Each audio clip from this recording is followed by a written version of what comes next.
Pendekatan keterpaduan adalah suatu sistem totalitas yang terdiri dari komponen-komponen yang saling berhubungan dan berinteraksi baik antar komponen dengan komponen yang lainnya maupun komponen dengan keseluruhannya dalam rangka untuk mencapai suatu tujuan yang ditentukan sebelumnya. Kurikulum terpadu atau berbasis keterpaduan merupakan bentuk kurikulum yang meniadakan batas-batas antara berbagai mata pelajaran dan menyajikan bahan-bahan pelajaran dalam bentuk unit ataupun keseluruhan. Sistem keterpaduan dikembangkan berdasarkan prinsip-prinsip sebagai berikut.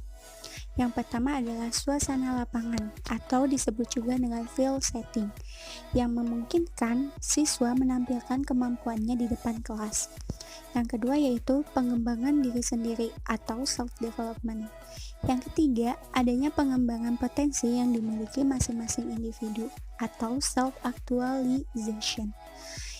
Yang keempat, dikembangkan berdasarkan proses belajar secara kelompok atau social learning.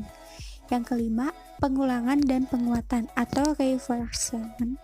Yang keenam, yaitu dikembangkan berdasarkan pemecahan masalah-masalah, heuristic learning. Dan yang terakhir adalah sikap percaya diri sendiri atau self-confidence. Komponen kurikulum berbasis terpadu. Kurikulum berbasis terpadu meliputi berbagai komponen yang saling berkaitan, yaitu subsistem masuk yakni siswa, subsistem proses yakni metode, materi dan masyarakat, subsistem produk yakni lulusan yang dikaitkan komponen evaluasi dan umpan balik. Masing-masing komponen saling berkaitan dan berpengaruh dan saling mempengaruhi satu sama lainnya dalam rangka untuk mencapai suatu tujuan.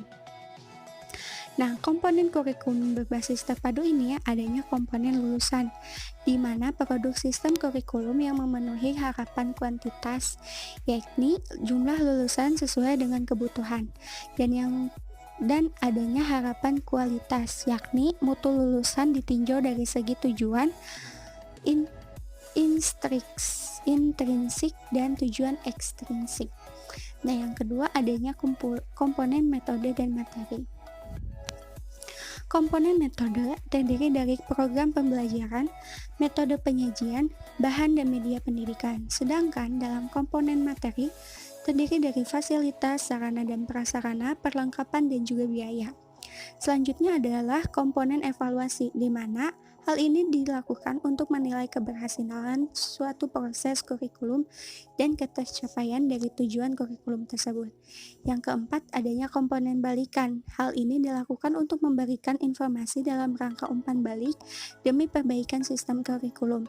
Dan yang terakhir, adanya komponen masyarakat, yang merupakan masukan eksternal dan bidang sosial dan budaya, yang berfungsi sebagai faktor penunjang dan turut mewarnai pelaksanaan kurikulum secara keseluruhan. Nah, karakteristik kurikulum berbasis keterpaduan, yaitu ciri-ciri bentuk organisasi keterpaduan, yaitu integrate kurikulum, diantaranya yaitu berdasarkan filsafat pendidikan demokrasi Pancasila, berdasarkan psikologi belajar Gestalt dan field theory, berdasarkan landasan sosiologis dan sosiokultural, berdasarkan kebutuhan minat dan tingkat perkembangan pertumbuhan peserta didik, lalu ditunjangnya oleh semua mata pelajaran atau bidang studi yang ada.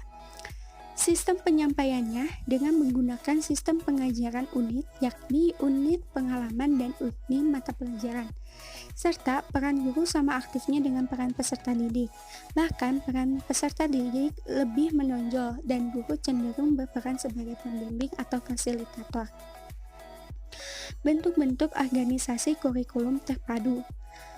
Menurut Fogarty, bentuk organisasi kurikulum terpadu ini dibagi menjadi 3 tipe. Yang pertama, tipe pembelajaran terpadu dalam satu disiplin ilmu, di mana mencakup tentang fragmented atau penggalan, connector atau keterhubungan, nested atau sarang. Yang kedua, tipe pembelajaran terpadu antar disiplin ilmu, di mana meliputi tentang sequence atau pengurutan, search atau irisan, webit atau jaring laba-laba, threaded atau bergalur, dan integrate atau tentang keterpaduan.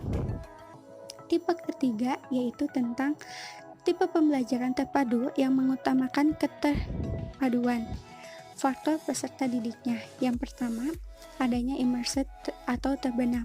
Hal ini metode pembelajarannya melibatkan beberapa mata pelajaran dalam satu proyek. Dan yang kedua, adanya network jaringan kerja. Hal ini, model pembelajarannya berupa kerjasama antar siswa dengan seorang ahli dalam mencari data. Selanjutnya, prosedur pengembangan kurikulum berbasis keterpaduan. Prosedur kurikulum terpadu yang berangkat dari bentuk rencana umum dan dilaksanakan dalam bentuk pembelajaran unit atau unit teaching. Rencana umum yang dimaksudkan adalah organisasi kurikulum yang berpusat pada bilangan masalah, ide, core, atau tema tertentu yang dapat digunakan untuk melaksanakan suatu pengajaran unit.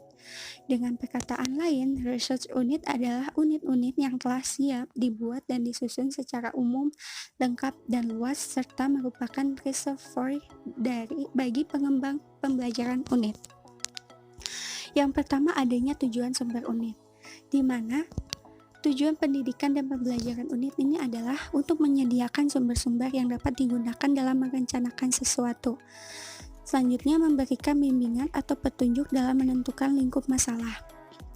Selanjutnya, memuat hal-hal yang dapat dijadikan petunjuk dan bantuan mengajar secara teratur dan tersusun agar lebih efektif. Lalu, memuat saran tentang penilaian dan menunjukkan bermacam-macam pengalaman tertentu yang dapat digunakan guru dan mengembangkan satuan pengajaran. Yang kedua, adanya kriteria penyusunan rencana umum. Yang pertama, rencana umum bernilai atau dapat digunakan di dalam banyaknya situasi dan bersifat fleksibel. Kedua, rencana tersebut dikembangkan oleh kelompok guru dan bukan hanya dilakukan oleh satu guru saja. Yang ketiga, cara yang paling efektif adalah apabila rencana tersebut dilaksanakan oleh kelompok guru yang telah mempersiapkannya. Selanjutnya, yang keempat, rencana umum disusun sedemikian rupa agar mudah dilakukan dan diubah sesuai dengan kondisi dan fasilitas yang tersedia. Yang kelima, program ini menyediakan cukup persiapan fasilitas, waktu bagi peserta pelayanan, dan ketatausahaan. Selanjutnya, ketiga, adanya organisasi dan isi rencana umum, di mana meliputi filsafat dan tujuan sekolah seharusnya benar-benar dipahami oleh guru yang menyusun. Yang kedua, tujuan rencana tersebut seharusnya memberikan sumbangan yang bermakna bagi pencapaian tujuan sekolah. Yang ketiga, ruang lingkup research unit berisikan suatu perumusan skop yang jelas seperti pembatasan istilah. Yang keempat, kegiatan yang disarankan meliputi sejumlah kegiatan belajar bagi individu dan kelompok dipilih secara diorganisir agar dapat dipergunakan secara efektif. Yang kelima, rencana secara lengkap, buku-buku sumber dan alat bantu yang akan digunakan. Dan terakhir, prosedur evaluasi dan alat-alat dipilih sesuai dengan tujuan yang telah dirumuskan dan menjadi bagian integral dari rencana umum. Selanjutnya yaitu tentang pengertian pembelajaran terpadu. Menurut Cohen dan Mannion pada tahun 1992 dan Friend pada tahun 1991, mengutarakan terdapat 3 kemungkinan variasi pembelajaran terpadu yang berkenaan dengan pendidikan yang dilaksanakan dalam suasana pendidikan progresif, yaitu kurikulum terpadu atau integrated curriculum, hari terpadu atau integrated day, dan pembelajaran terpadu atau integrated learning. Dapat kita simpulkan bahwa pembelajaran terpadu merupakan pendekatan belajar mengajar yang memperhatikan dan menyesuaikan dengan tingkat perkembangan anak didik atau developmentally appropriate practical. Pendekatan yang berangkat dari teori pembelajaran yang menolak drill system sebagai dasar pembentukan pengetahuan dan juga struktur intelektual pada anak. Nah, adapun ciri-ciri atau karakteristik pembelajaran terpadu. Nah, menurut Hilda Carlin dan Margaret pada tahun 2002, mengemukakan beberapa ciri-ciri pembelajaran terpadu, yaitu adanya holistik, di mana suatu peristiwa yang menjadi pusat perhatian dalam pembelajaran terpadu dikaji dari beberapa bidang studi sekaligus untuk memahami suatu fenomena dari segala sisi.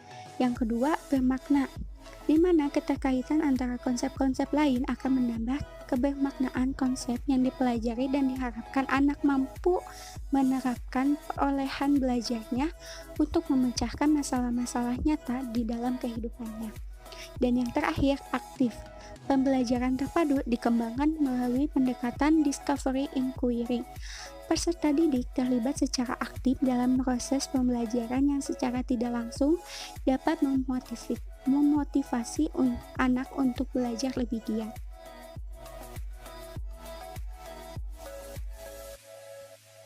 National Council of Teachers of Mathematics merekomendasikan 4 prinsip. Yang pertama, matematika sebagai pemecahan masalah, 2. Matematika sebagai penalaran, 3. Matematika sebagai komunikasi, 4. Matematika sebagai hubungan. Proses belajar siswa dengan menggunakan model pembelajaran matematika terpadu. Di antaranya, pertama, dalam kegiatan pembelajaran matematika, siswa diharapkan tidak hanya sekedar learning to know, melainkan harus ditingkatkan menjadi learning to do, learning to be, hingga learning to live together. 2. Siswa diharapkan mampu mengingat kembali materi yang sudah dipelajari untuk menghubungkan dengan materi yang sedang dipelajari, dan jika memungkinkan, siswa mampu menghubungkan ilmu matematika dengan ilmu bidang yang lain. 3. Siswa mampu memecahkan masalah dalam menghadapi atau mengisi soal-soal latihan sehingga berpikir logis, kreatif, dan sistematis, dan juga berwawasan luas. 4. Siswa lebih aktif dan dalam proses pembelajaran berlangsung sehingga mengasah pikiran atau lebih mampu memecahkan masalah yang dihadapinya. Mengembangkan strategi pembelajaran matematika terpadu kepada siswa. Ada 3 aspek penting. Yang pertama, aspek kemampuan khusus. Kedua, aspek wawasan dan kemampuan umum. 3. Aspek kemampuan berkomunikasi. Matematika meletakkan dasar. A. Proses bernalar dan memahami pengertian. B. Melihat pola dan keteraturan. C. Menghayati suatu tata kerja dan konsisten. D. Memegang prinsip cepat, tepat, dan cermat. E. Berpikir dan bertindak logis, kritis, dan sistematis. Prestasi belajar matematika siswa dapat meningkatkan melalui implementasi model pembelajaran matematika terpadu dengan cara pertama, belajar dan dengan giat dan mempelajari kembali materi yang telah dipelajari di kelas. B. Memahami dan menguasai secara mendalam dan rinci tentang ide atau gagasan materi yang diajar. C. Memahami keterkaitan antara materi yang sedang dipelajari dengan materi yang sudah dipelajari dan keterkaitan antara materi matematika dengan bidang yang lain. D. Mengungkapkan ide-ide atau gagasan-gagasan yang telah dipelajari baik secara lisan maupun tulisan. E. Memecahkan masalah dalam latihan-latihan soal dengan berpikir logis, kritis, dan sistematis. Kelebihan dan kelemahan pembelajaran terpadu. Kelebihan pembelajaran terpadu. Pertama, pengalaman dan kegiatan belajar peserta didik akan selalu relevan dengan tingkat perkembangan anak. 2. Kegiatan yang dipilih dapat disesuaikan dengan minat dan kebutuhan peserta didik. 3. Seluruh kegiatan belajar lebih bermakna bagi peserta didik sehingga hasil belajar akan dapat bertahan lebih lama. 4. Pembelajaran terpadu menumbuh kembangkan keterampilan berpikir dan sosial peserta didik. 5. Pembelajaran terpadu menyajikan kegiatan yang bersifat pragmatis dengan permasalahan yang sering ditemui dalam kehidupan atau lingkungan real peserta didik. 6. Jika pembelajaran terpadu dirancang bersama, dapat meningkatkan kerjasama antar guru bidang kajian terkait, guru dengan peserta didik dengan peserta didik atau guru dengan narasumber. Kelemahan pembelajaran terpadu. Balitbang mengidentifikasi beberapa kelemahan pembelajaran terpadu antara lain dapat ditinjau dari beberapa aspek. Pertama, aspek guru. Secara akademik, guru dituntut untuk terus menggali informasi ilmu pengetahuan yang berkaitan dengan materi yang akan diajarkan dan banyak membaca buku agar penguasaan bahan ajar tidak terfokus pada bidang kajian tertentu saja. 2. Aspek peserta didik. Pembelajaran terpadu memerlukan bahan bacaan atau sumber informasi yang cukup banyak dan bervariasi, mungkin juga fasilitas internet. Semua ini akan menunjang, memperkaya, dan mempermudah pengembangan wawasan. Bila sarana ini tidak dipenuhi, maka penerapan pembelajaran terpadu juga akan terlambat. 3. Aspek kurikulum. Kurikulum harus luas, berorientasi pada pencapaian ketuntasan pemahaman peserta didik, bukan pada pencapaian target penyampaian materi. Guru perlu diberi kewenangan dalam pengembangan materi, metode penilaian keberhasilan pembelajaran peserta didik. 5. Aspek penilaian.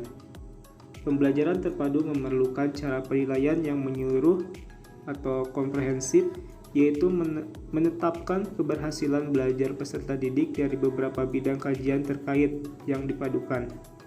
5. Aspek suasana pembelajaran. Pembelajaran terpadu berkecenderungan mengutamakan salah satu bidang kajian dan tenggelamnya bidang kajian yang lain.